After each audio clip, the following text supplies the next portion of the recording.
Menurut Fox Channel ada 5 state yang paling patriotik di Amerika.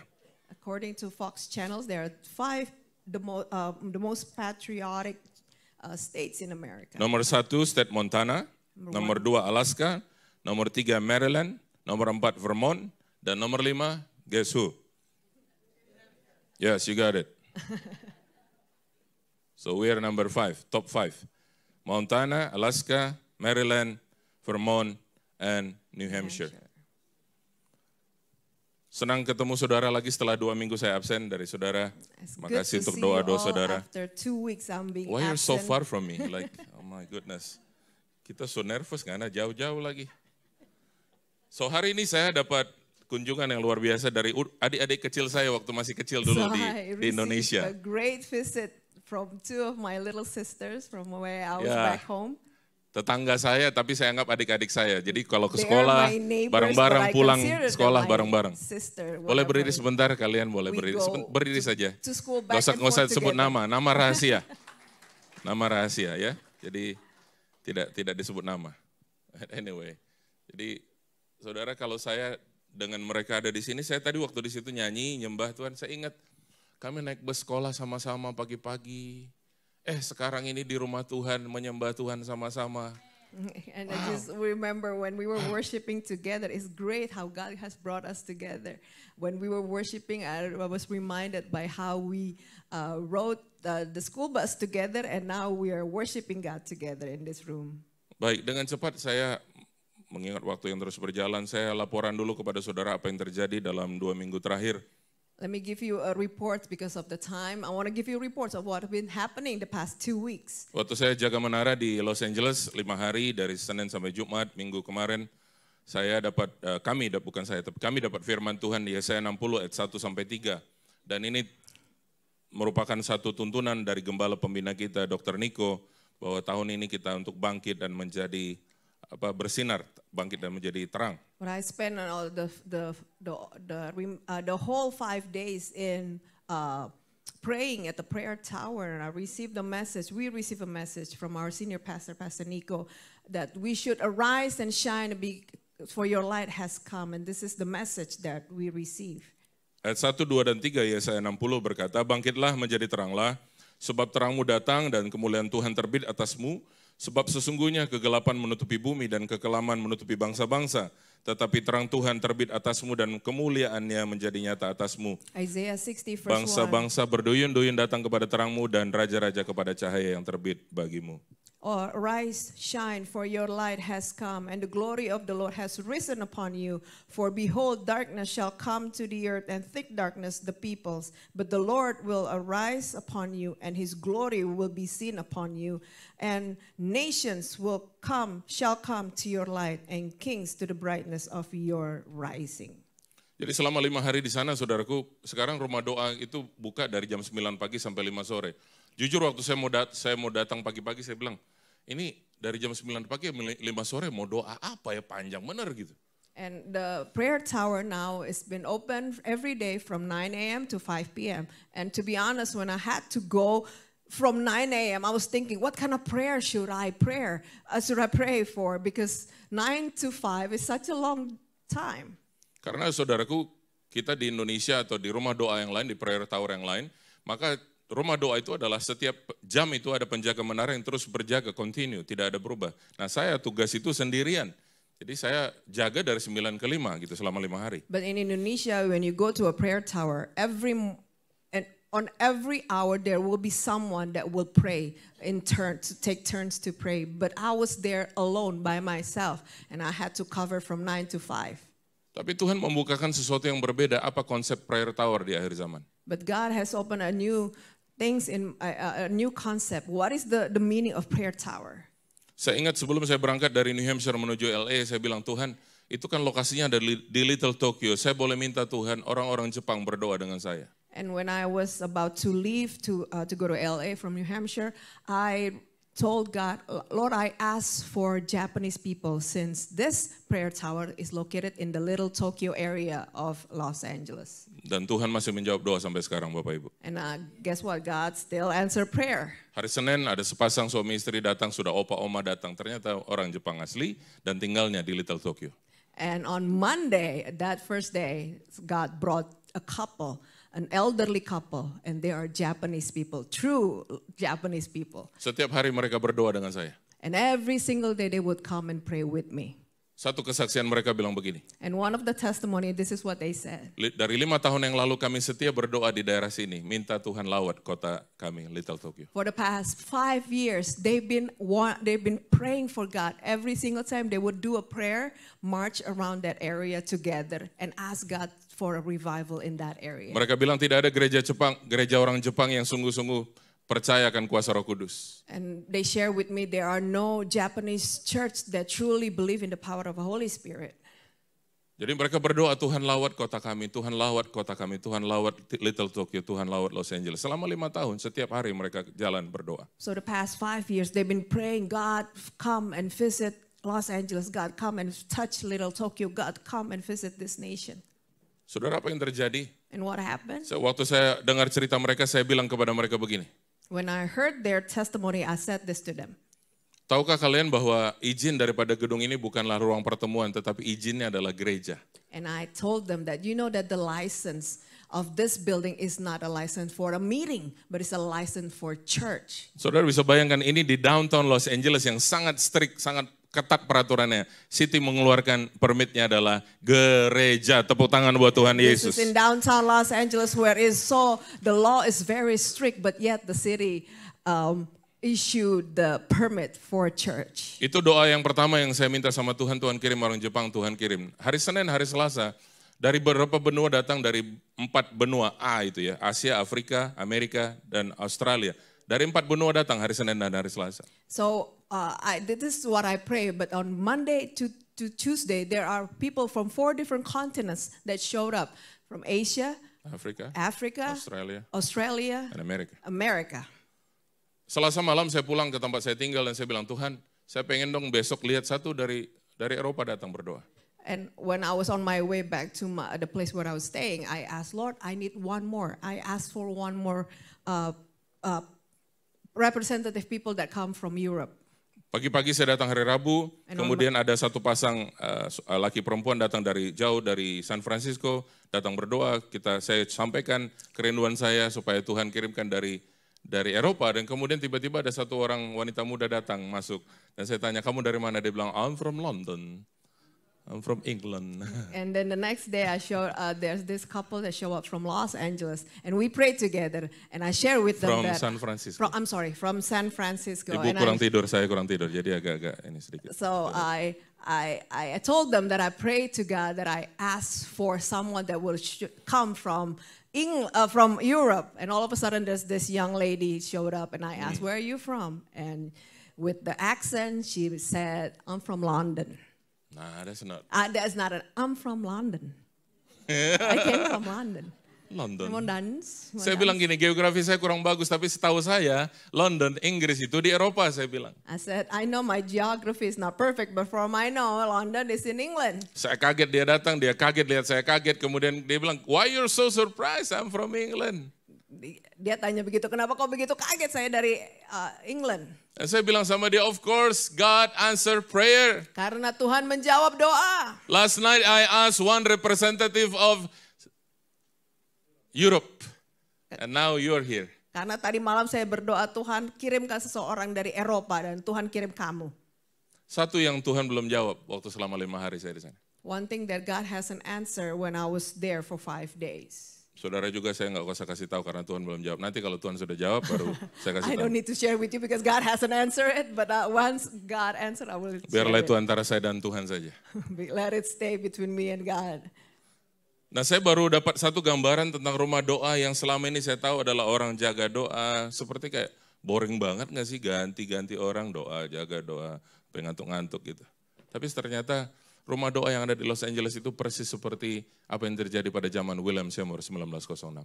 I was praying. All I know all this time about prayer tower is that so boring when people have to take turn in prayer from 1 hour to the next and on repeat. But God has shifted my understanding about prayer tower, and that's what is happening in the prayer tower in Los Angeles, just like it happened during William Seymour. Ya, karena apa yang terjadi waktu zaman William Seymour, orang datang dari mana-mana. Kalau saudara pernah membaca dokumenternya tentang kegerakan Azusa Mission, maka saudaraku dari jarak 2 mil dari stasiun kereta orang sudah mengalami lawatan Tuhan. Belum sampai tiba di lokasi. Because that is what happening during the time when William Seymour was there, and the visitation of God was so strong, and the move of God was so strong that people from 2 miles away can sense the power of the Holy Spirit. Bukankah kita menyembah Allah yang sama? We worship the same God. Bukankah kita menyembah Tuhan yang sama, Bapak Ibu? Don't we worship the same God? Ada satu kisah dicatat juga di dalam kejadian Azusa Mission itu, seorang datang tidak punya lengan, sudah tidak punya tangan. Tangannya tumbuh waktu mereka memuji menyembah Tuhan. And it's all dari pundak ini tumbuh tangan. It was also recorded and written in this documentary that one time there is someone who had only one arm, and during praise and worship when he was worshiping, his arm started to grow. Apakah kita masih percaya akan kuasa Tuhan hari-hari ini? Do we still believe in the same power of God this day? Apakah kita semakin lama semakin dinilai dengan logik, kita nggak lagi dengan iman, percaya kepada Tuhan. Semuanya kita lihat dengan logik. Or do we value everything, we see everything with our logic instead of our faith? Tuhan menciptakan kita secara sempurna, ada logik, ada iman, ada faith bersamaan. Because God has created us perfect. There is a logic of course and there's faith.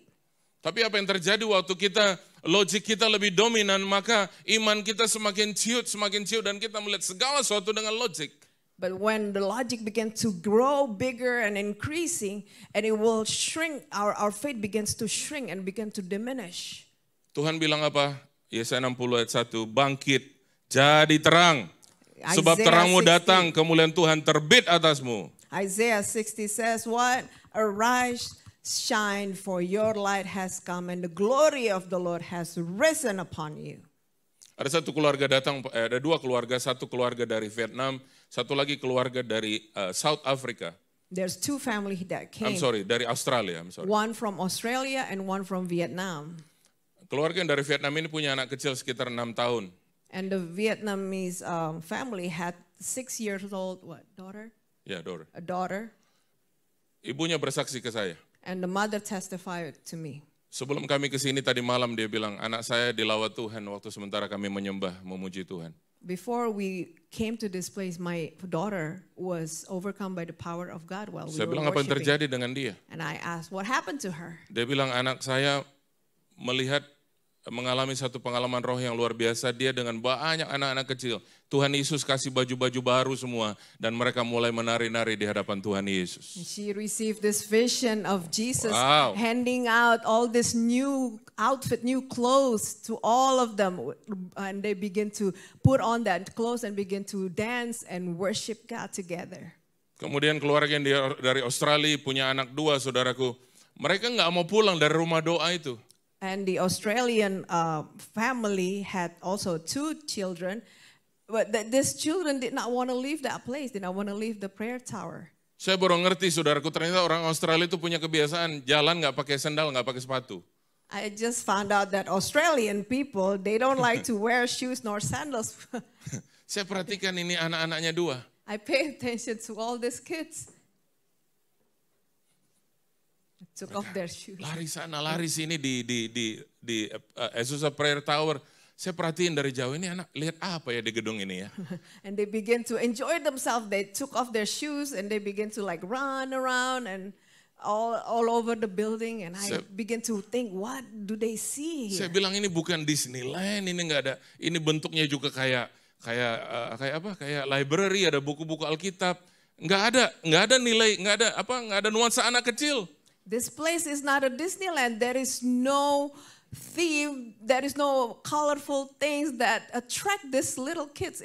The shape is like a library, like inside. Saya percaya anak-anak ini melihat sesuatu yang saya tidak lihat. But I believe these kids saw something that I didn't see. Waktu orang tuanya bilang, let's go, let's go, let's go, let's go. When the parents said, let's go, we have to go. Anak-anak dua bilang begini, Mommy, Daddy, we don't want to go. Mama, Papa, kita nggak mau pergi. Mereka duduk di lantai, saudaraku, ngambek, nggak mau pulang. They sat on the floor, refused to go. Saudaraku, Tuhan janji, dia mencurahkan rohnya atas laki-laki dan perempuan. God Orang-orang tua, promised- teruna-teruna. God Hallelujah. promised that He will pour out His Spirit upon all people, young generation, older generations. 10-an tahun yang lalu, New Hampshire ini adalah salah satu state yang disebut state yang paling kering di Amerika. Salah satu, top 10. 10 years ago, New Hampshire was counted as the driest state in America. Saya bukan bilang curah hujan, saudaraku, terlalu sedikit, tapi secara roh. But I'm not talking about physically, I'm talking about spiritually dry. Siapa yang bisa merubah statistik itu, saudaraku? Hanya surga yang bisa merubah itu. Who can change the statistic? Only heaven can change. Saya ulang, hanya surga yang bisa merubahkan Let me statistik repeat, itu. only heaven that can change the statistic. Kita tidak bisa rubah, kita bikin program A, program B, KKR A, KKR B, bukan. Tapi hanya dari surga bisa mengubah statistik itu. Dari kita yang top 10 daripada state yang paling kering secara roh, Tuhan bisa ubahkan salah satu nanti yang paling dilawat Tuhan. Dan orang-orang datang ke state ini bukan karena alamnya, tapi karena hadirat Allah yang luar biasa. And I believe that we can, the heavens can change this atmosphere of New Hampshire so that it will change from the driest spiritually to the wettest, the place where people wants to go and come. Jadi saudaraku, nanti ada kesempatan saudara di LA, silahkan mampir di rumah doa di sana. So if you go to Los Angeles, please stop by and go to that place. The Saya prayer dengar tower. Abraham sudah siap-siap mau berangkat, saudara. Because I heard cool Abraham was already getting ready to go somewhere. Saya bilang Abraham loh, bukan Kul Abraham. Ada satu kutipan yang kemarin gembala kita Pak Nehemia sampaikan di New York waktu kami dalam doa pengurapan. And during our prayer tower, our anointing prayer in New York yesterday, there's something that Pastor Nehemiah said.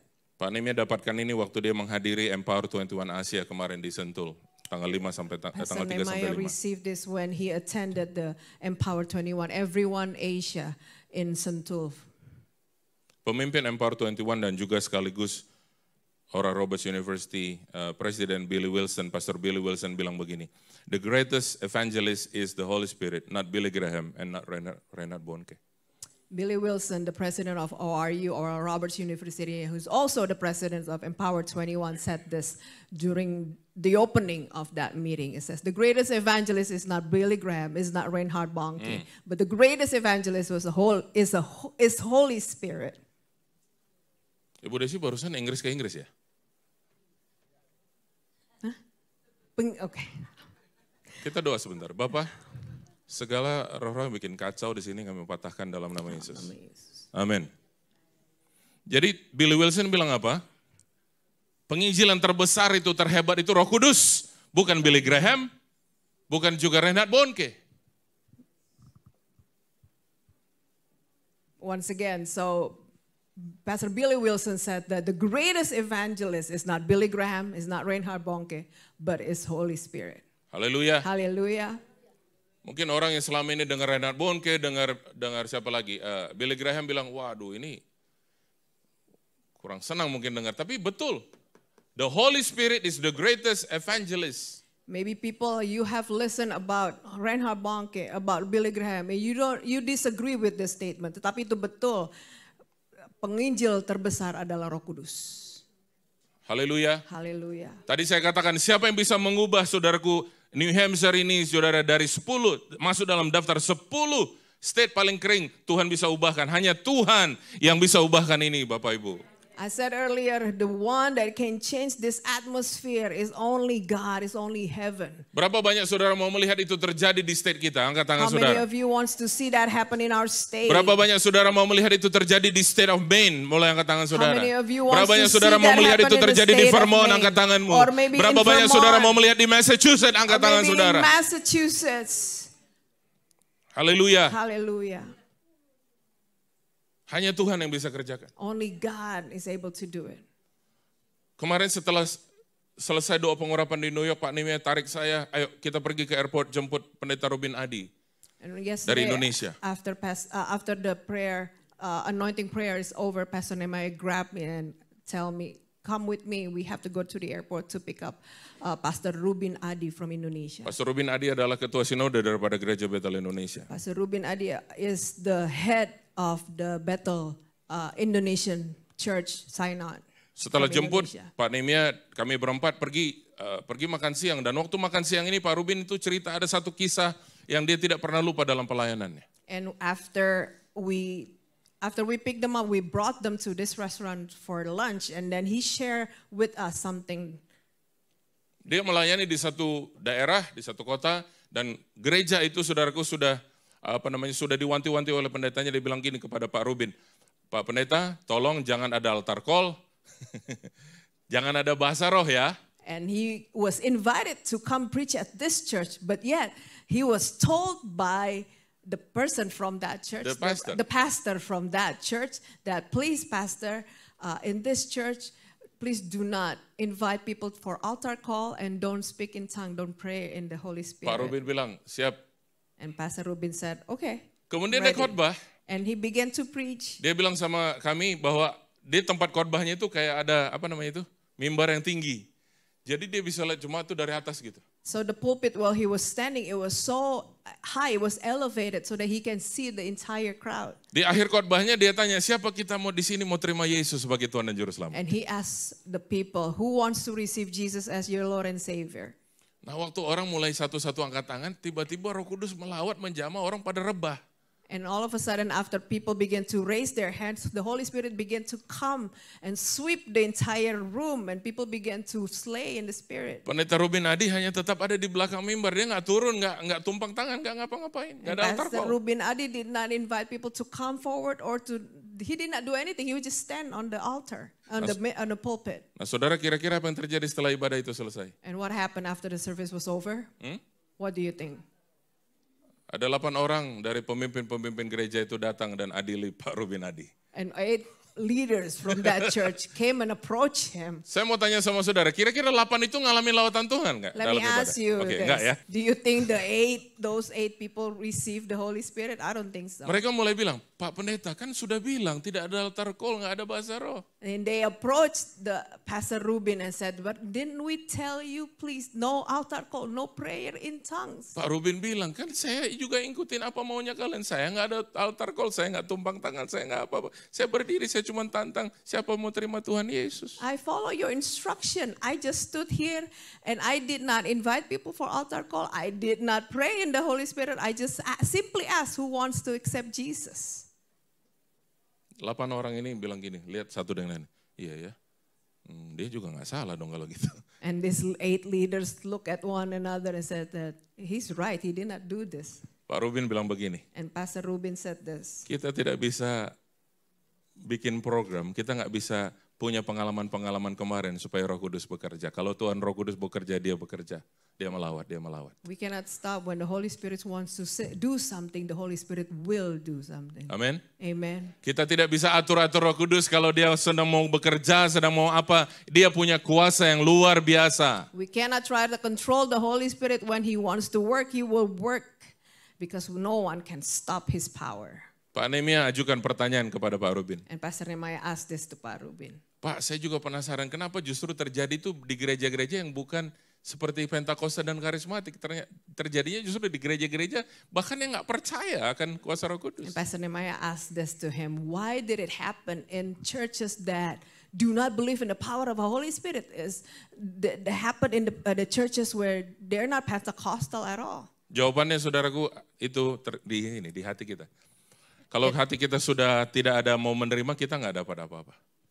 And he said that the answer lies in our heart. If our hearts refuse to receive, we will not receive anything. Betul. Isn't that right?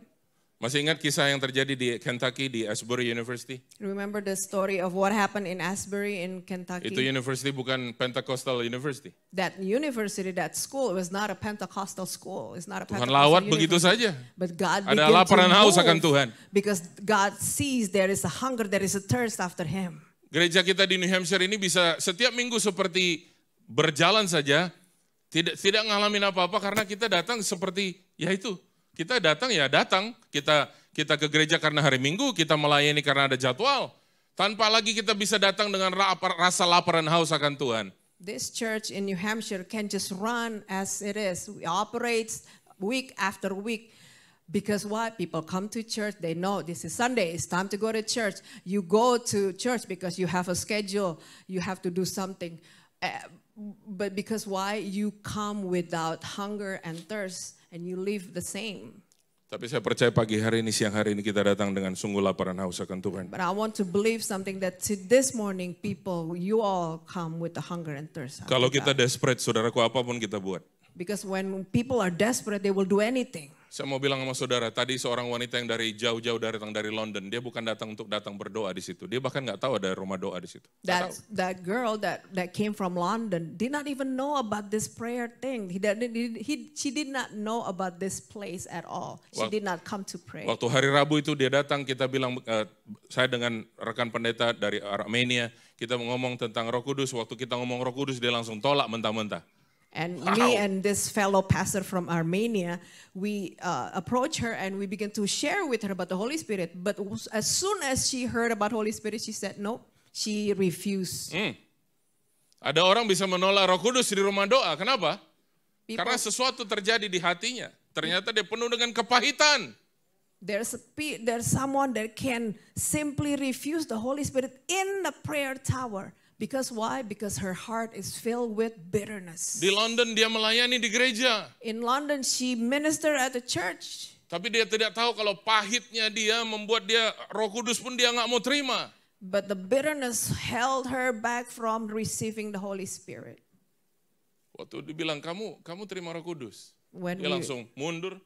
Dia bilang seperti orang gimana ya? Kayak nope gitu. Kayak dia berapat ke tembok dia bilang And when we begin to talk about the Holy Spirit, her body language, you can tell that she's refusing. She began to, move backwards and he says no.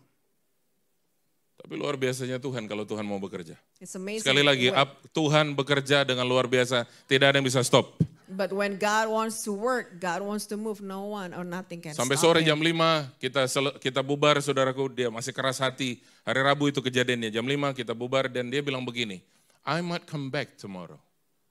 Sorry, let me change it. I might come back tomorrow. Up until 5 p.m. when we had to close, she still hardened her heart. But yet she said this to me, I might come back tomorrow. Hari Kamis pagi saya dengan pendeta Armenia, dia tugas jaga pintu, jadi saya doa di dalam, dia jaga pintu. Kita pagi-pagi cuma sudah ngobrol begini, dia akan datang lagi nggak kira-kira ya? And on the next morning, me and this pastor from Armenia, because he has to stand by the door to greet people, we begin to have this discussion. Do you think she will show up today? Berapa jam kemudian tiba-tiba dia datang? And all of a sudden she showed up for a Haleluya. couple hours. Dia datang dengan sesuatu yang berbeda. Kemarin dia seperti pepaya bangkok busuk expire.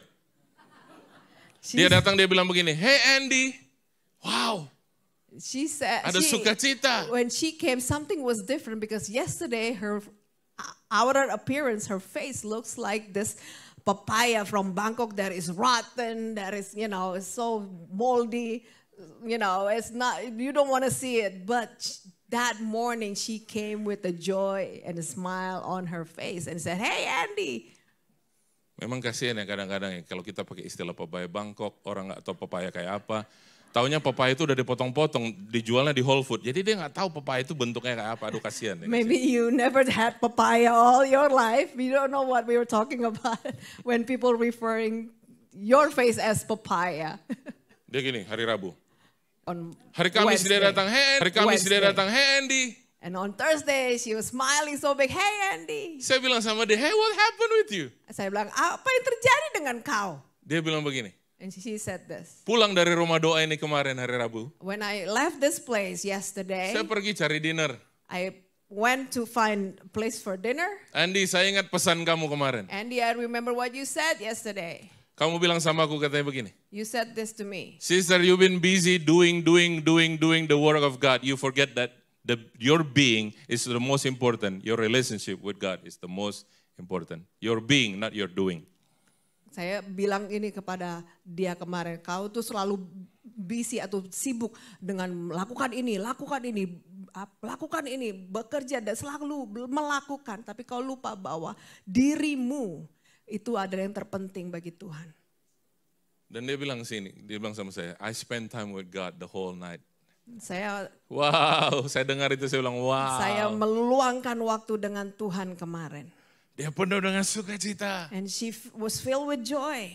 Kemudian kami menyembah Tuhan sama-sama. And we worship God together. Saya, dia dengan Pastor Armenia, kita nyembah Tuhan. All three of us with that pastor. Tuhan bisa ubah begini saudaraku, Tuhan bisa ubah. Hanya Tuhan yang bisa ubah. And God can change her in a split second and only God can do that. Tuhan bisa ubah. God is able to do that. Saya bisa banyak cerita yang lain, tapi saya mau sampaikan pesan Tuhan dulu ya. Apa menjadi pesan di bulan ini dari gembala kita. I can share with you many stories, but let me go back to the word of God. Untuk What bulan becomes ini, the message for this month. Untuk bulan ini pesan Tuhan adalah muliakan Tuhan dalam semua aspek kehidupan kita. The message of God for the month of July came to us for us to glorify God in every aspect of our life. Kalau bicara dalam semua aspek itu, poin pertama dari gembala kita bilang begini, ayo semuanya dimulai dari pribadi kita dulu. And it start from ourselves, Roma 12 ayat 1 berkata, karena itu saudara-saudara demi kemurahan Tuhan, kemurahan Allah, aku menasihatkan kamu supaya kamu mempersembahkan tubuhmu sebagai persembahan yang hidup, yang kudus, berkenan kepada Allah, itu adalah ibadahmu yang sejati. Jangan kamu menjadi serupa dengan dunia ini, tapi berubahlah oleh pembaruan budimu, sehingga kamu dapat membedakan manakah kehendak Allah, apa yang baik, yang berkenan kepada Allah dan yang sempurna. Ayat 3, berdasarkan kasih karunia yang dianugerahkan kepadaku, aku berkata kepada setiap orang di antara kamu, janganlah kamu memikirkan hal-hal yang lebih tinggi daripada yang patut kamu pikirkan, tapi hendaklah kamu berpikir begitu rupa, sehingga kamu menguasai diri menurut ukuran iman yang dikaruniakan Allah kepada kamu masing-masing. I appeal to you, therefore, brothers, by the mercies of God, to present your bodies as a living sacrifice, holy and acceptable to God, which is your spiritual worship. Do not be conformed to this world, but be transformed by the renewal of your mind, that by testing you may discern what is the will of God, what is good and acceptable and perfect. For by the grace given to me, I said to everyone among you not to think of himself more highly than he ought to think, but to think with sober judgment, each according to the measure of faith that God has assigned. Jadi pesan Tuhan poin pertama ini dimulai dari kita itu apa? Kita mempersembahkan tubuh kita sebagai persembahan yang hidup. So the first thing we need to do, to offer up our bodies as a living sacrifice to God. Roma 1:25 mulai dikatakan begini, sebab mereka menggantikan kebenaran Allah dengan dusta dan memuja dan menyembah makhluk dengan melupakan penciptanya yang harus dipuji selama-lamanya. Amin. Karena itu Allah menyerahkan mereka kepada hawa nafsu yang memalukan, sebab istri-istri mereka menggantikan persetubuhan yang wajar dengan yang tak wajar. Demikian juga suami-suami meninggalkan persetubuhan yang wajar dengan istri mereka dan menyala-nyala dalam birahi mereka seorang terhadap yang lain, sehingga mereka melakukan kemesuman laki-laki dengan laki-laki. Dan karena itu mereka menerima dalam diri mereka balasan yang setimpal untuk kesesatan mereka. Kejatuhan manusia, saudaraku, parah sekali ini. Parah sekali, parah. And the example is taken from Romans 1 verse 25, because they exchanged the truth about God for a lie and worship and serve the Creator rather than the Creator, who is blessed forever. Amen. For this reason, God gave them up to dishonorable passions. For their women exchanged natural relations for those that are contrary to nature, and the men likewise gave up natural relations with women and were consumed with passions for one another, man committing shameless act with man and receiving in themselves the due penalty for their error. Di awal tadi saya katakan bahwa sepanjang malam ini saya mengalami peperangan roh, dan ini saudara, LGBTQ spirit di belakangnya ya. Saya bukan bilang orang-orang itu, tapi the spirit behind it yang berperang tadi malam itu begitu kuat di dalam roh.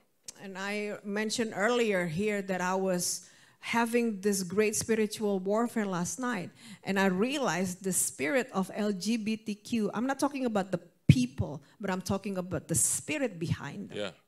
Roh-roh yang ada di belakang itu semua yang membutakan, yang membuat laki-laki birahi dengan sesama laki-laki, yang perempuan dengan perempuan dan sebagainya. Orang jadi confused, dia punya identity, macam-macam saudaraku, membuat kebingungan. The spirit confused these people, confused them, so that they begin to question their whole identity and they begin to have this relation with the same sex. Even yang barusan ganggu kita, yang barusan bikin confusion itu sama yang tadi malam. The same spirit was here that just tried to distract us. Saya mau katakan Tuhan bisa mengubahkan. And I said Tuhan to you, bisa God mengubahkan is yang tidak able. baik. Bahkan apa yang dirancangkan oleh si jahat untuk keburukan, Tuhan bisa ubah jadi kebaikan. God is able to change. God is able to change in a split second from the bad things, from the worst thing even. Haleluya. Hallelujah. Kita bukan takut, kita bukan gentar dengan teror sana, teror sini daripada kerajaan gelap. Sebab kita, Tuhan bilang apa? Kamu lebih daripada umat yang menang. We should not be afraid of this terror that comes against us. Because the word of God says what? That we are more than conquerors. Ya, kita harus memuliakan Tuhan dengan seluruh aspek kehidupan kita. Yang pertama itu mulai dari kita persembahkan hidup kita sebagai persembahan yang hidup di hadapan Allah. So number one, when we honor God, we glorify God with all of our aspect of life. Number one, started with ourselves. Yang kedua, kita harus terus belajar untuk hidup kudus. Dalam cara hidup kita setiap hari, kudus, murni. Artinya dipisahkan. Kita menyadari bahwa hidup kita ini berharga di hadapan Tuhan. Number two, we need to learn how to live in Kudus. holiness with our lifestyle every single day. Holiness means what? Pure. Genuine means separated from this world. 1 Petrus 1:14-15 berkata, hiduplah sebagai anak-anak yang taat dan jangan turuti hawa nafsu yang menguasai kamu pada waktu kebodohanmu.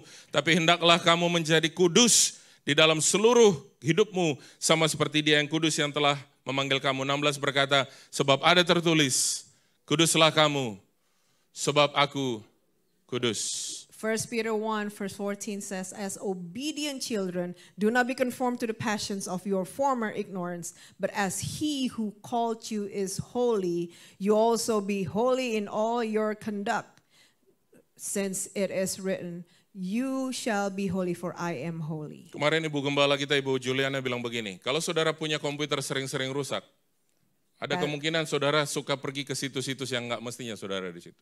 Pastor Juliana mentioned yesterday, if you own a computer that does not runs very well, that breaks down every single time, that there's a possibility that you have visited websites that you're not supposed to visit. Coba yang ngerti bilang gini, kayaknya ya gitu. Coba yang ngerti. If you understand, says, it looks like it. Tiba-tiba error message di layar saudara, tiba-tiba macam-macam.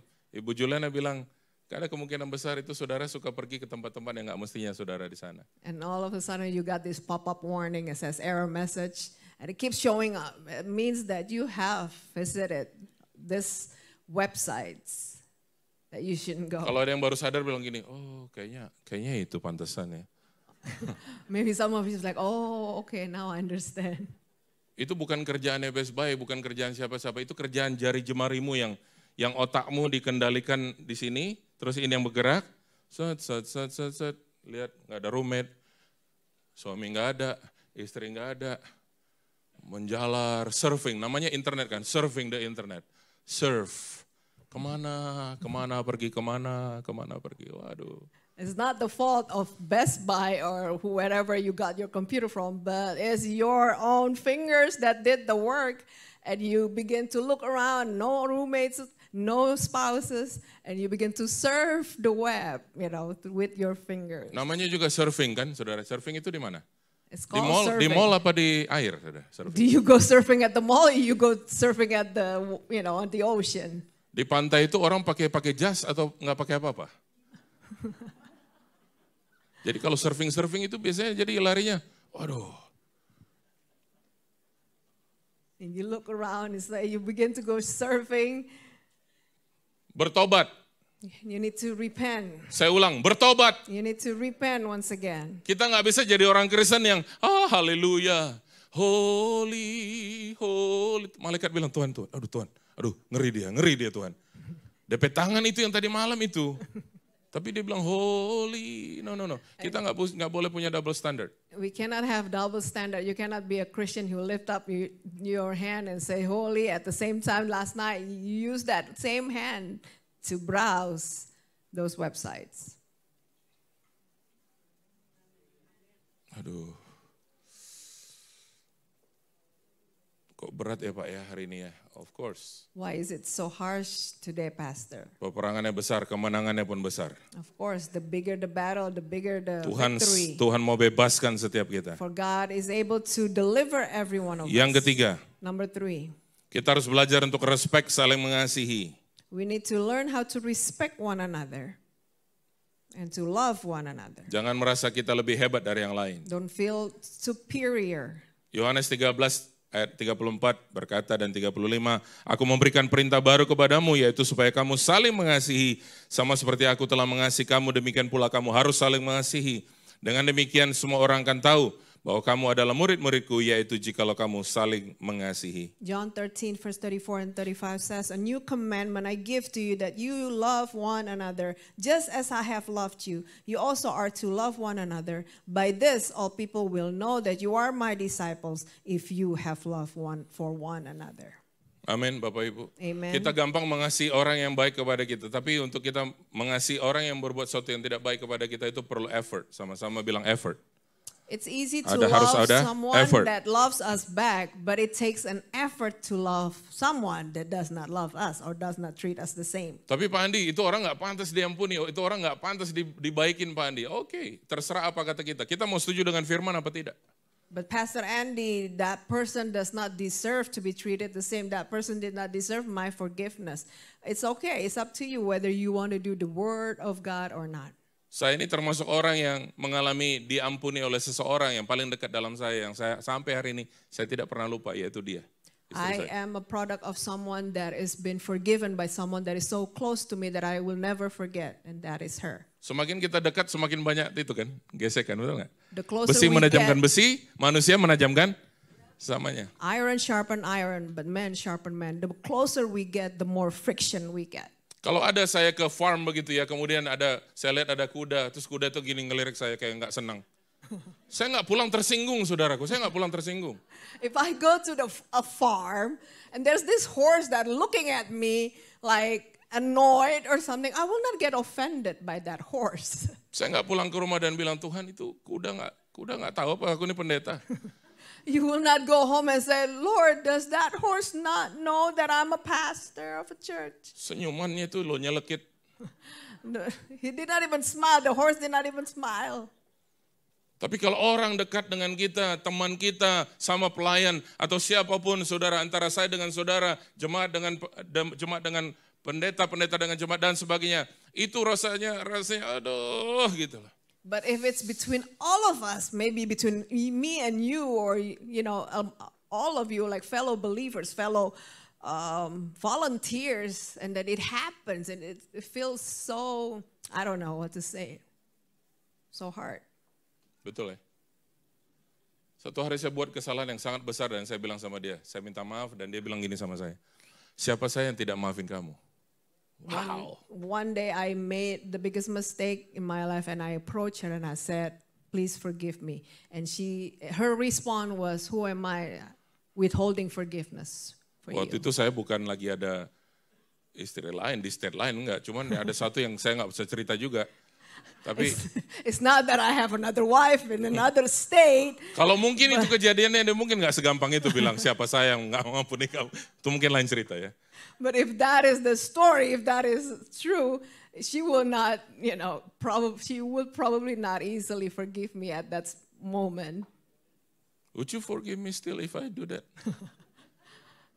Apakah kau akan tetap mengampuni No, kalau saya melakukan itu? No, this is the question to you. Answer. Ternyata dia cuma menanyakan, saudara. Dia benar-benar nanya di depan banyak orang. Of course. Oh ya? Oh ya? Hah? Saksi. Wow. Untung nggak ada di otak ya. Kalau ada di otak, saudara langsung jalan saya hari ini. Ke state lain gitu. Setiap state, 50 state ada koleksinya. No. It does not mean that I'm allowed. I was given a permit to go to all 50 states to collect. Coba bilang one kiri of kanan each. saudara, yuk saling mengasihi yuk. Bilang. Say to your neighbors, let's love one another. Coba saudara kalau kiri kanan sudah, sekarang nyebrang ke sebelah. Yuk saling mengasihi gitu. Kayak nyebrang ke aisle yang berbeda coba. If you have love your neighbors, let's go across the aisle, across the rows. Let's love one another. Karena di gereja ini banyak drama, saudara. Because there's so much drama at this church. Kenapa saya bilang banyak drama? Kita berpura-pura, itu drama. But Drama why itu do kan I nggak real, tapi kelihatannya real. Why do I say there's drama? Because people likes to pretend. It looks real, but people are pretending. That's drama. Ada yang bilang exactly loh. Someone said exactly. Itu piercing kayaknya itu masuk ke dalam hati itu. Banyak drama. Piercing at it, itu menusuk. Yang keempat, Number 4, kita harus melakukan dengan segenap hati, bukan seperti untuk manusia, tapi seperti untuk Tuhan. We need Kolose to- 3:23. we need to do things with all our heart, wholeheartedly, not as to man, but as to the Lord. Kolose 3:23 berkata, apapun yang kamu perbuat, perbuatlah dengan segenap hatimu, seperti untuk Tuhan dan bukan untuk manusia. 24, kamu tahu bahwa dari Tuhanlah kamu akan menerima bagian yang ditentukan bagimu sebagai upah. Kristus adalah Tuhan dan kamu hambanya. Colossians 3 verse 23 says, whatever you do, work heartily as for the Lord and not for men, knowing that from the Lord you will receive the inheritance as your reward. You are serving the Lord Christ. Amin. Amen. Kristus adalah Tuhan dan kamu hambanya. Sama-sama bilang, saya hamba Tuhan. Christ is the Lord and you are the servant. And say to yourself, I am a servant of God. Yuk sama-sama katakan, saya ini hamba Tuhan. Say it one more time, I am a servant of God. Sekali lagi katakan, saya hamba Tuhan. I am a servant of God. Jadilah padaku apa yang menjadi kehendak Tuhan. Be it unto me according to your will. Haleluya. Hallelujah. Yang terakhir Matius 5 ayat 13 Last one, Matthew 5, sampai 16. verse 13 through 16. Saudaraku, kalau pendeta udah bilang yang terakhir itu saudara jangan terlalu percaya juga ya. Karena kalau pendeta udah ngomong, ini tips ya. Kemanapun saudara pergi, gereja manapun, kalau pendeta udah bilang, yang poin yang terakhir Bapak Ibu, poin yang terakhir. Atau saya akan tutup dengan ini, itu biasa masih berapa menit itu. Jadi jangan terlalu I want to berharap give you berharap tips banyak. wherever you go, whichever church you go to, when the pastor says, when the preacher says, lastly or finally, or at the last one, don't trust him, okay? There's going to be a couple more minutes after that. It's not going to be the closing. Karena saya bukan hanya pelaku, saya juga pernah jadi penderita. Because I'm not only the doer, but I was a victim once. Pendeta bilang, ini yang terakhir saudara. Wah masih ada 20 menit dia baru kelar. When the preacher said at one point, when preacher said, this is the last one. And he spent the next 20 minutes talking. Matius 5:13 mulai sampai 16. Kamu adalah garam dunia. Jika garam itu menjadi tawar, dengan apa ia diasinkan? Tidak ada lagi gunanya selain dibuang dan diinjak orang. Kamu adalah terang dunia, kota yang terletak di atas gunung tidak mungkin tersembunyi. Lagi pula orang tidak menyalakan pelita lalu meletakkannya di bawah gantang, melainkan di atas kaki dian sehingga menerangi semua orang dalam rumah itu. 16. Demikianlah hendaknya terangmu bercahaya di depan orang, supaya mereka melihat perbuatanmu yang baik dan memuliakan Bapamu yang di sorga. Matthew 5:13, you are the salt of the earth, but if salt has lost its taste, how shall its saltiness be restored? It is no longer good for anything except to be thrown out and trampled under people's feet. You are the light of the world. A city set on a hill cannot be hidden, nor do people light a lamp and put it under a basket, but on a stand, and it gives light to all in the house. In the same way, let your light shine before others, so that they may see your good works and give glory to your Father who is in heaven. Amin. Amen. Saudara adalah apa? You are what? Terang dunia dan Salt garam of the dunia. earth and light of the world. Haleluya. Hallelujah. Kalau saudara kita lihat sebentar konteksnya, apa sih sebenarnya dibilang garam kalau udah nggak asin dibuang? Ini maksudnya kita pergi sebentar jauh ke zaman itu, bahwa setiap mereka di Timur Tengah dulu itu, mereka kalau masak itu mereka mengandalkan garam yang cang begitu, yang utuh besar, itu saudaraku kayak ada ikatan di atas tungku, maka kalau mereka mau mengasinkan makanan itu, maka itu diturunkan. Ada kalanya nanti ada titik di mana itu garam itu sudah tidak ada lagi taste-nya, sudah tidak ada asin lagi, maka itu saatnya garam itu dibuang. Jesus used this parable, says, you are the salt of the earth, but if salt has lost its taste, how its saltiness be restored? Going back to the ancient time, in the Middle East, when people wants to give taste to their cooking, there's this big chunk of salt that's being lowered to the pot, and there's come a point where the salt will lose its saltiness. Jadi setelah itu tidak asin lagi, ada gunanya saudaraku untuk dipakai untuk masak, betul? And it's lost its function. It cannot be used to give salt. Makanya Tuhan bilang apa? And therefore God says what?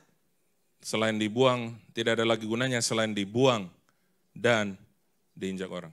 It is no longer good for anything except to be thrown out and trampled under people's feet. Saya percaya Tuhan hendak memakai setiap saudara dan saya. And I believe that God is about to use every one of us. Pagi siang hari ini Tuhan memanggil kita untuk masuk sehidangan dengan Dia.